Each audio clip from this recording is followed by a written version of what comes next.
Next, we have a wizard in-house.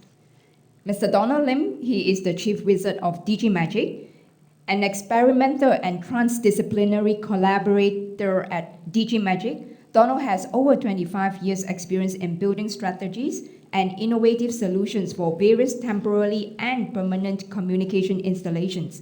Donald is a firm believer that a natural immersive experience is the key to effective communication as emotionally changed ideas change behaviors. He is highly skilled at establishing immersive experience for initiatives to brand and team communication. With us today, he will present incorporating the use of event technology. Donald, please.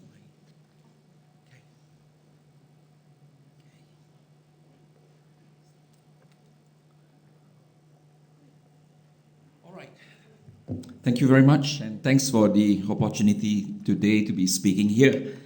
I'm actually having about 30 years experience, so it qualifies me to be a baby boomer, Daryl. All right, just a very quick intro about Digimagic myself and as to how we are introducing event technology. So Digimagic has been doing a lot of corporate galleries, museums, interactive installation in Singapore, in the region, Thailand, Malaysia.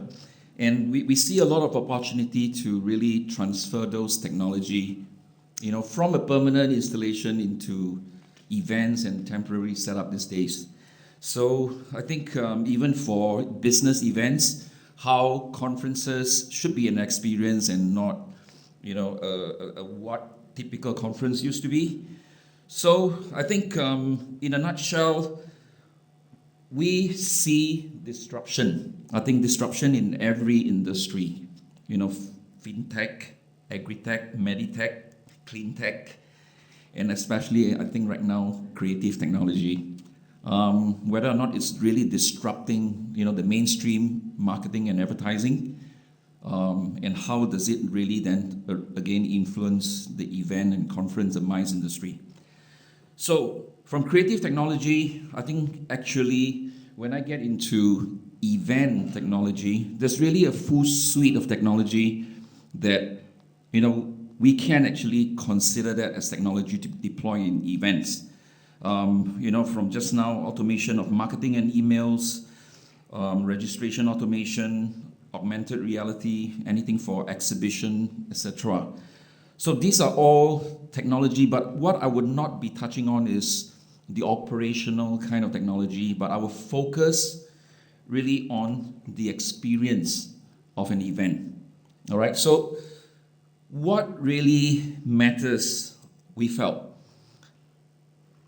in a successful event really is audience today expect more than just information.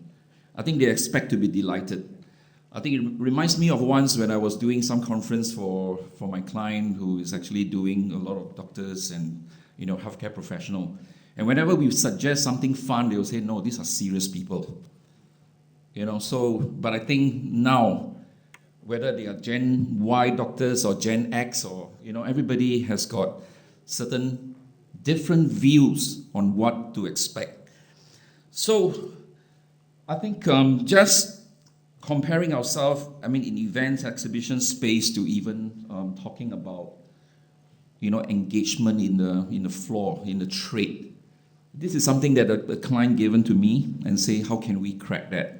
That every typical shoppers that go into a shopping mall is encounter with about 3,000 messages a day. There are more than 30,000 new product every year and about 45,000 SKU in an average supermarket. How do you actually shout above all these things? And in particular, the research shows that in a typical shopping trip, only about 8 words have been read. Okay? And about 99% of the visual stimuli has been omitted. So that means typically people are just choosing and very, very miserly what they want to see.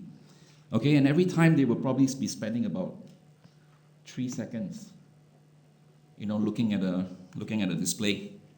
So how does this then become, something that we got to kind of engineer to crack all this situation? All right. So, and I think whether we're using technology or whatever methods that we're going to use, sometimes it's very difficult to even, put that down in the brief.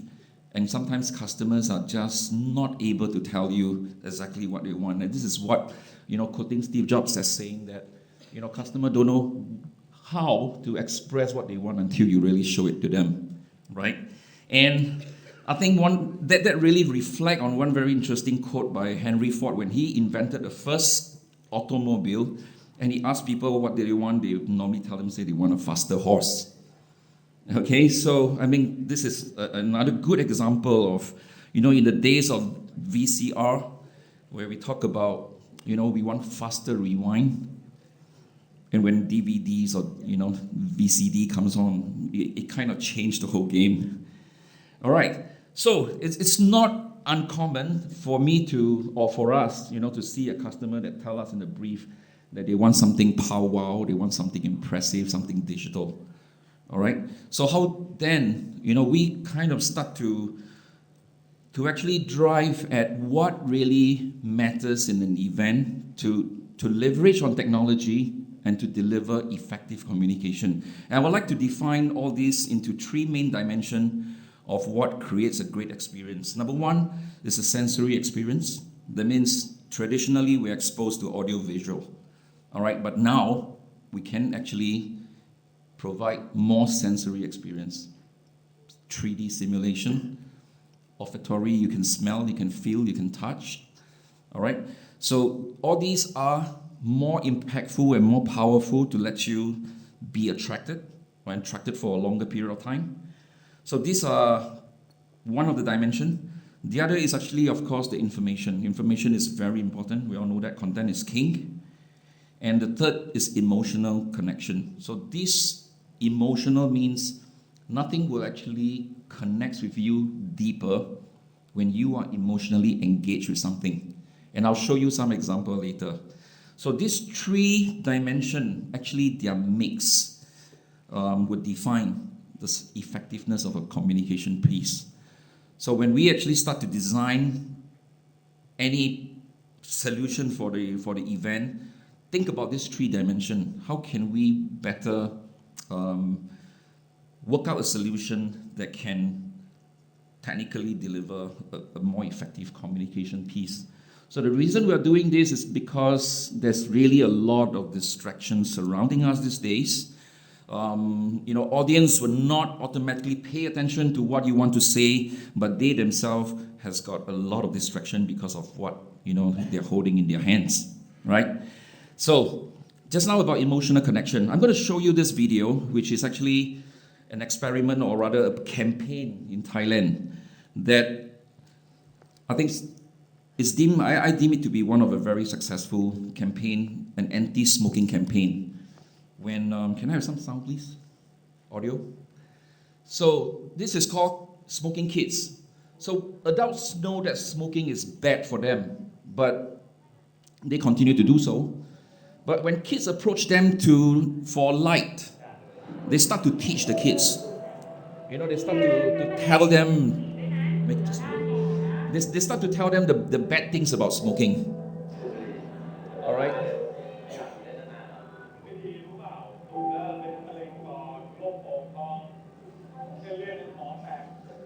So they become very educational. But when the kids hand them a piece of brochure and say, "Don't worry about myself, what about you?" All right, look at this piece of paper.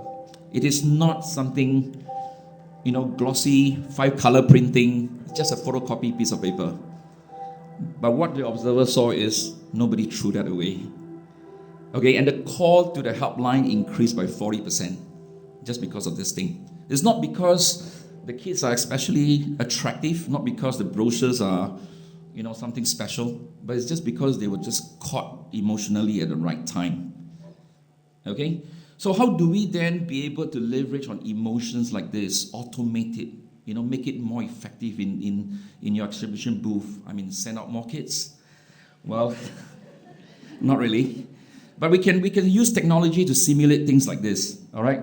So, but I think the lesson learned from here is really moving people towards action has always to do with emotion than the function, of the collateral, all right?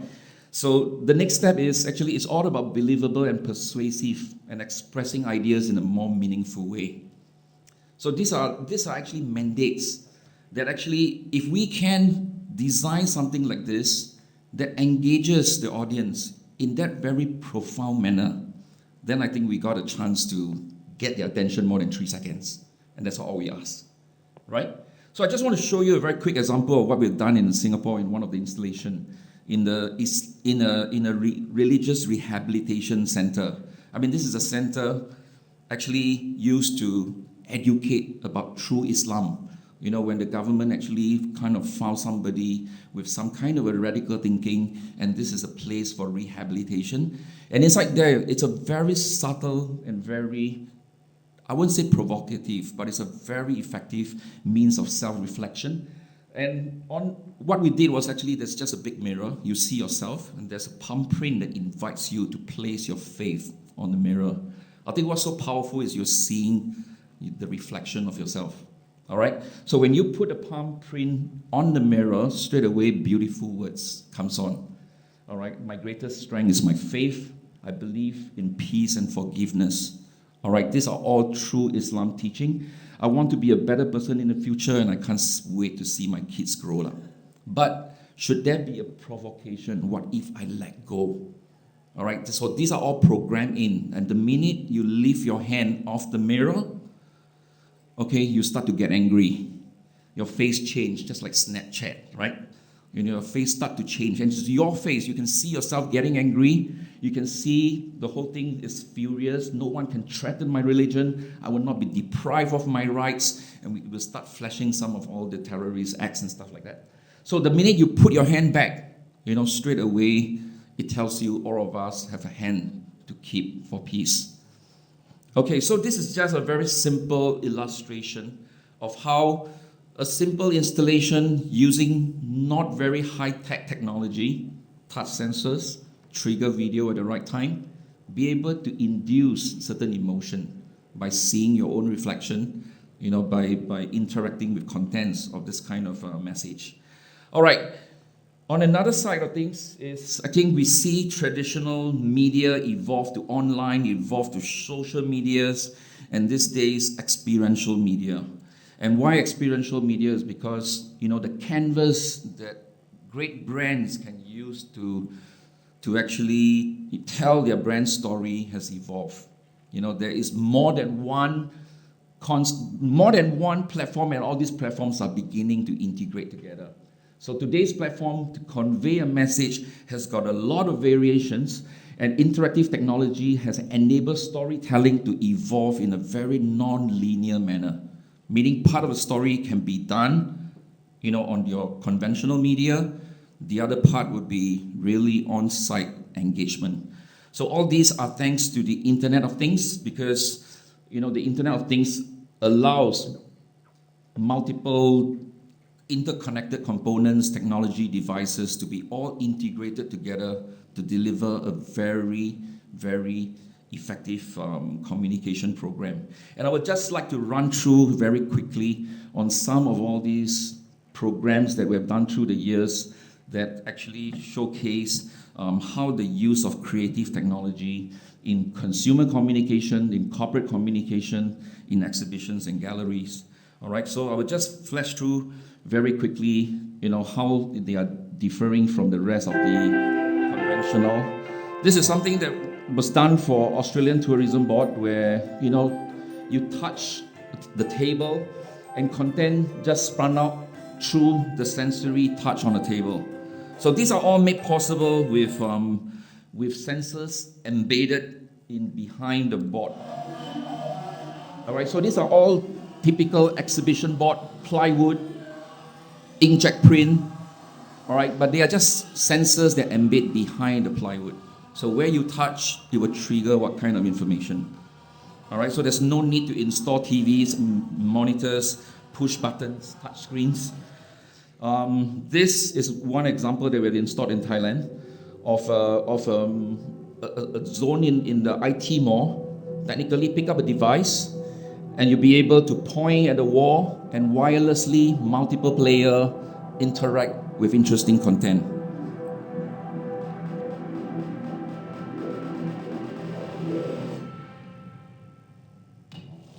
Okay.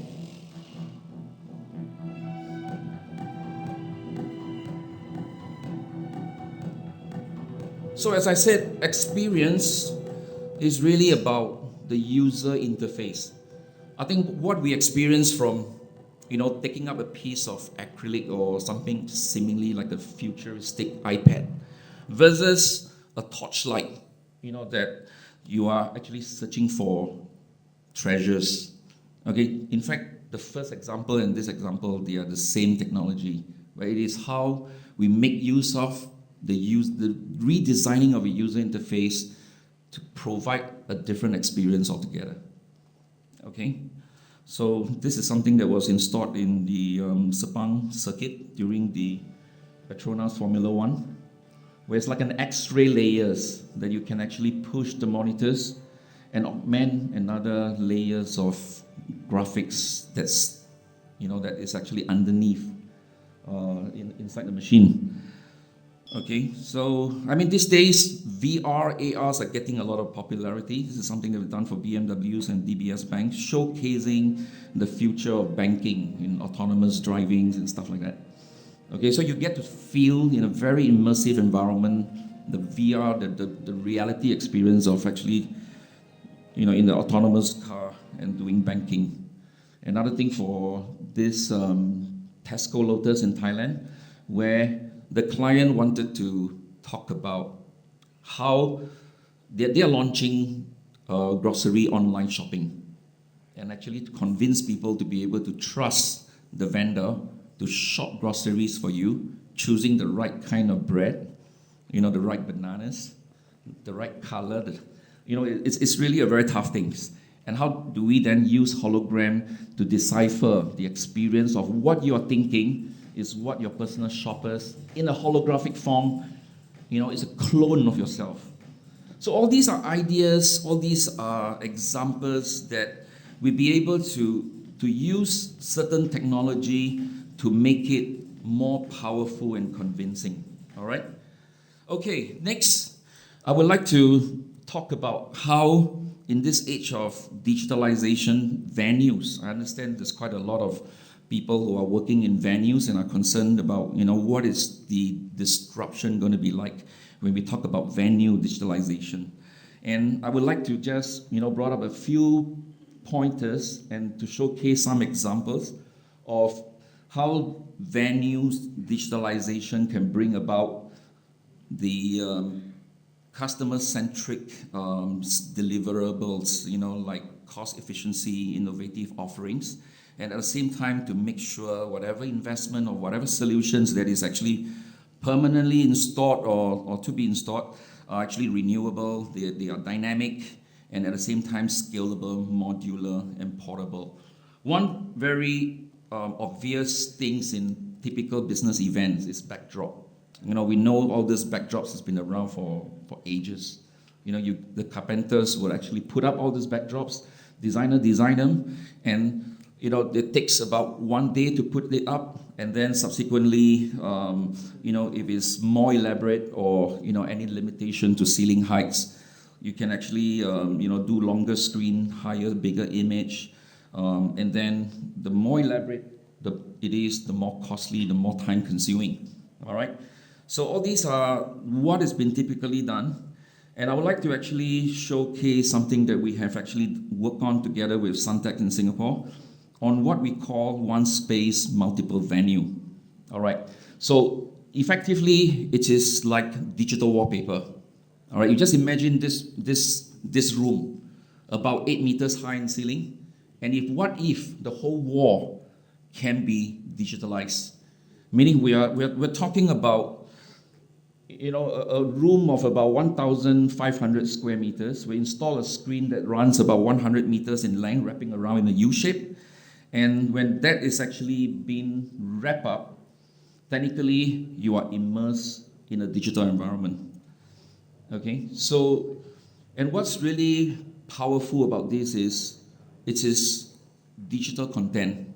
And such digital contents are really, streamed from somewhere, right? So if the walls can be mounted very quickly, draped down with screens, fabrics, projectors are actually pre-installed, wouldn't this be just a flip of a switch?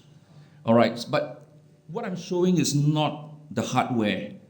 It is not the method, but it is how, again, with design, functionality, experience, and real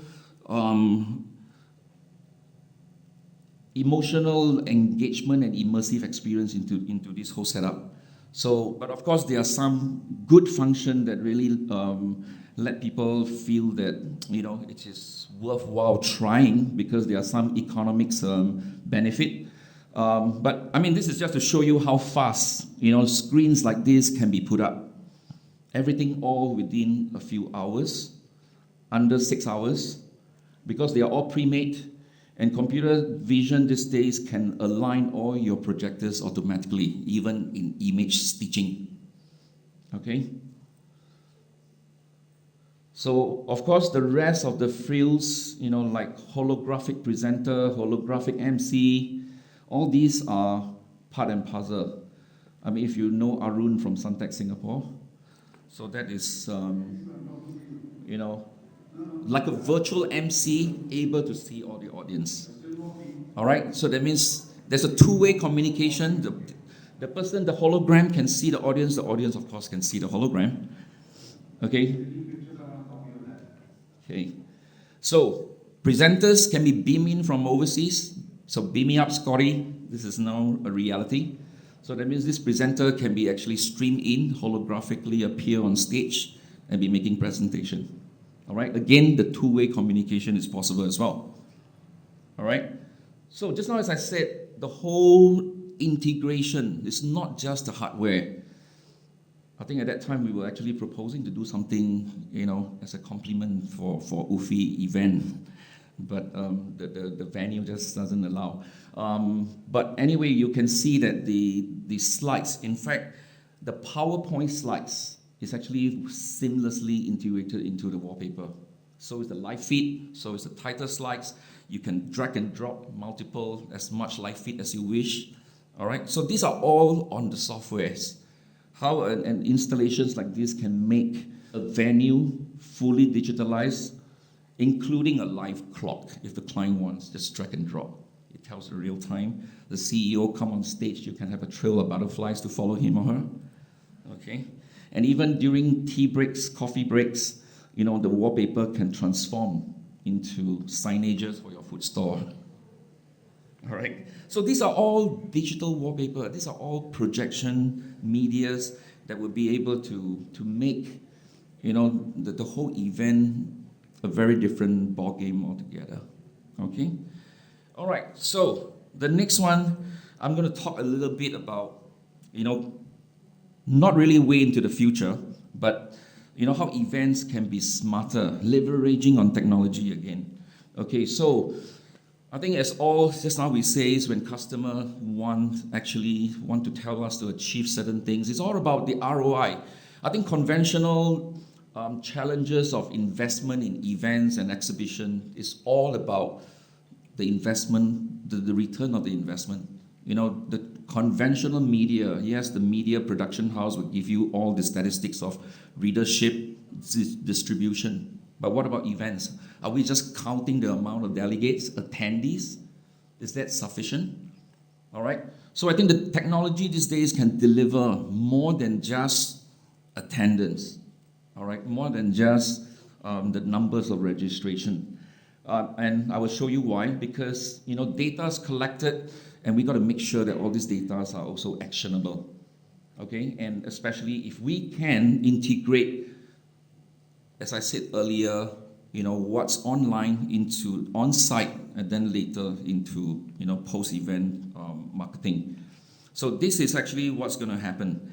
That we all carry our mobile phones and almost 80% of us would probably be leaving your Wi-Fi on. All right, whether you're logging on to the hotel Wi-Fi or not. chances are your Wi-Fi is still on.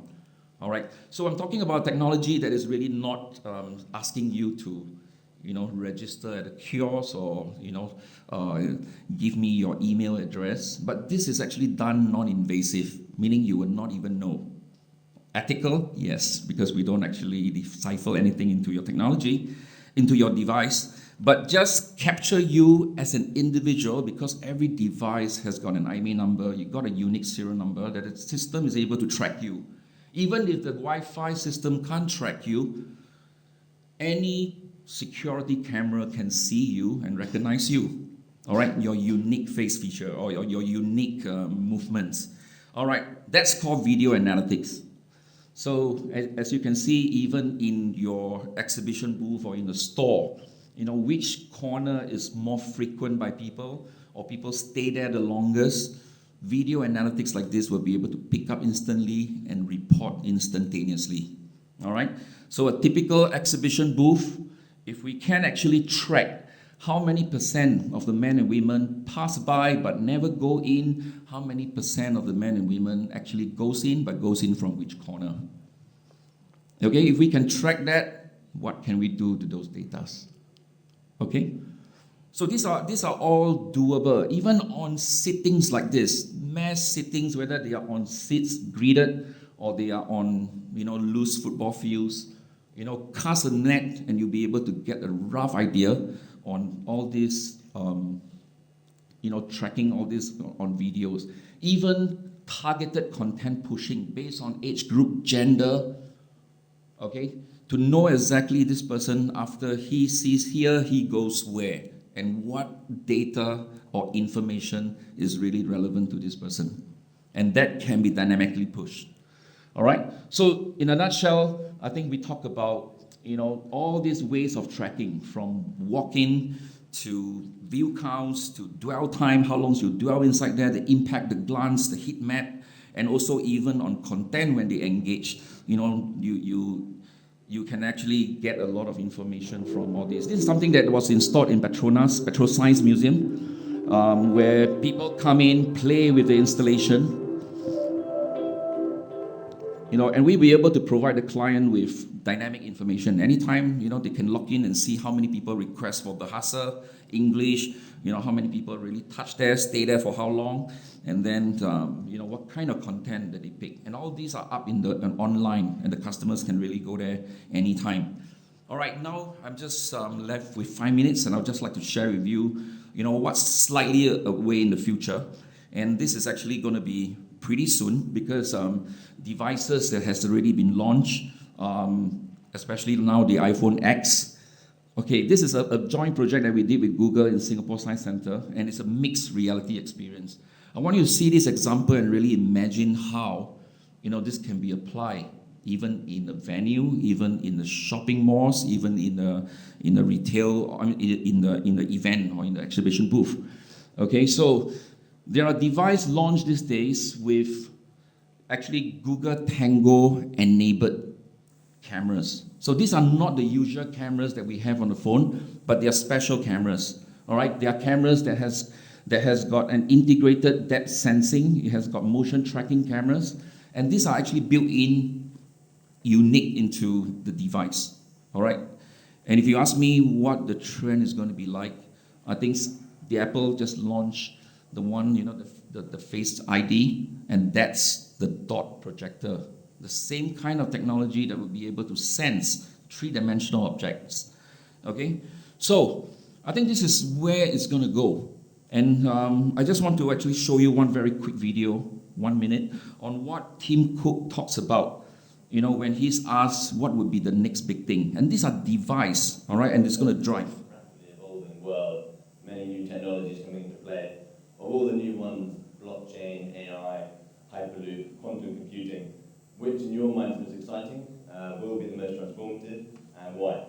These are just last month. I'm incredibly excited about AR, one that you didn't mention.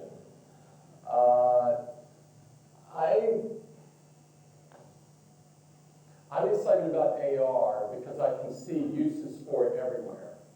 I can see uses for it in education, in consumers, in in entertainment, in sports. I can see it in every business that I know anything about. I see it, it is wide, it's horizontal in nature. I also like the fact that it doesn't isolate. Okay, so what does he mean by be able to apply and in a physical real-world context? This is what he had done. Tango gives us to be able to do indoor, in-store navigation. And it will just drop digital breadcrumbs that will take you exactly to the place that you want to go. You can use your Tango phone and it will show you more information about the actual product and those kind of things. Okay, so technically, wayfinding in a 3D environment, in a real-world environment, become possible. All right, because augmented graphics can map onto the real world without markers. So the old AR is dead. That means we're not using AR to shine at the brochure or shine at the poster to call out content. That means when you lift up your phone in the future, in a space like this, you can know where's the toilet, where's the fire escape. You can, or you can bring in a virtual host anytime, beam in Genie. All right, and he will appear, right? Okay, so the whole real world is being kind of digitalized. And I just want to show you very quickly, kind of behind the scene, what really happened. Why that device is able to recognize the real world space. Because the whole space in this particular shopping mall is being scanned by by devices. Okay, so you can see that, you know, of course, this is the kind of work in progress. All right, at night we go in, we scan the whole place, and then we kind of keep all this information in the cloud, and these are all stored in the Google server. And the more you scan, the more the system study the thing, and every device that the consumer hold next time will recognize the space. It's just like Google Street Map, but that's visual. Well, I'd like you to know that this is actually three-dimensional data. You know, that a smartphone is able to capture all these things. Okay, and this is an installation that we've done in Singapore Science Centre, where devices held, you know, you'll be able to interact and see virtual content drop in at anywhere where we predefine and we actually design. You know, that it would then also interact with content on the screen. So that means virtual content with digital projected content and all integrated. And this is what I call mixed reality. Okay? All right, so I would like to now end with a summary that the advances has really enabled interconnected components, you know, devices, technology with exceptional capabilities. And fueled with imagination and exploration, this is where I think it will inspire new ideas and will create new communication capabilities and experience. Okay, so thank you very much. Thank you, Donald. In fact, I believe there's a few of the MACEOS member that was also in Singapore last year, or this year is it? Last year. Yes. And we did actually, this year actually. And we were at Suntec. In fact, we did actually see the 3D presentation, and it was really, really impressing indeed. Thank you. Thank you. So kindly remain on the stage, and Mr. Alan Jones, can you do the honor for the token presentation?